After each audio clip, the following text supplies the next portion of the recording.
कुसली तुर मिठा मिठा बोली, तन मन मिंझार खेल मया के ते होरी हो।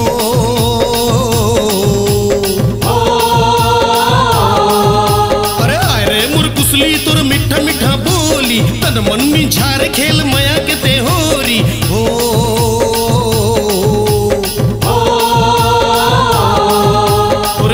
के काजर मरे अंतस मापान रे, रूप रंग देख के मैं हो गयो बेईमान रे।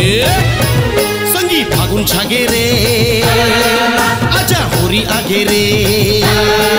संगी फागुन छागे रे, आगे होरी आगे रे।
कुसली तुर मिठा मिठा बोली, तन मन मिंझार खेल मया के ते होरी हो।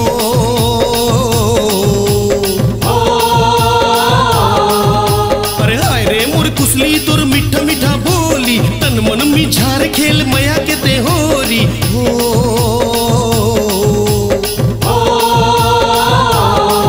तोर पैरी के घुंघरू मुला नींद ले जगा थे, संझा भी हनिया तोर सपना मुला आथे। संगी फागुन छागे रे, आजा होरी आगे रे। संगी फागुन छागे रे, आगे होरी आगे रे।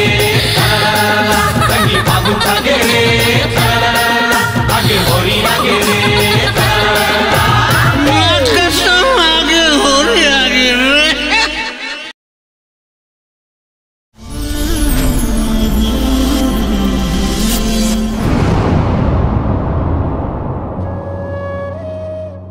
तो छुट्टी होगी?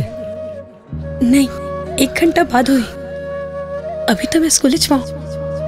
कैसे लगते 180 नंबर पाके? सब तोर कारण। वैसे मैं ना तोर पर कुछ लाया हूँ। का?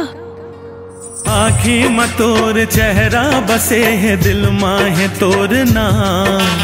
खोजे है तोला मन के पपीहा, फिरे ते बन के छाँव। भैया आप और भूजी मोर हर बात मान जात हो, मोरले कतका मया करत हो। सुमन प्रेम ला भूल जा। जानकी, सुमन मोर ताकत है, ओला मोर ताकत ही बने रहन दे।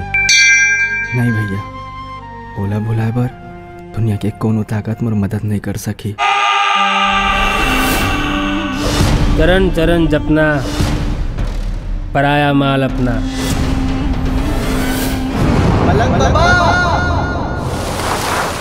नजर लाग के उन्होंने दोनों के मया और ये दोनों के दोस्ती में जिन बीत गए ओकर बात छोड़ देवीलाल, आज के बात कर। प्रेम ऊपर मोर और मोर ऊपर प्रेम के रंग ऐसे चढ़े हैं ना कि अब हमारे ऊपर कोनो के रंग नहीं चढ़ सके। तेरी हवा तू ठहर जा जरा, तेरी घटा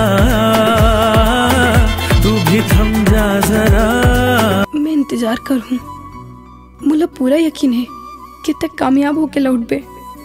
हाँ हाँ, ओकर बाद हमन ऐसे मिलबो कि हमन ला कोनो अलग नहीं कर सकी।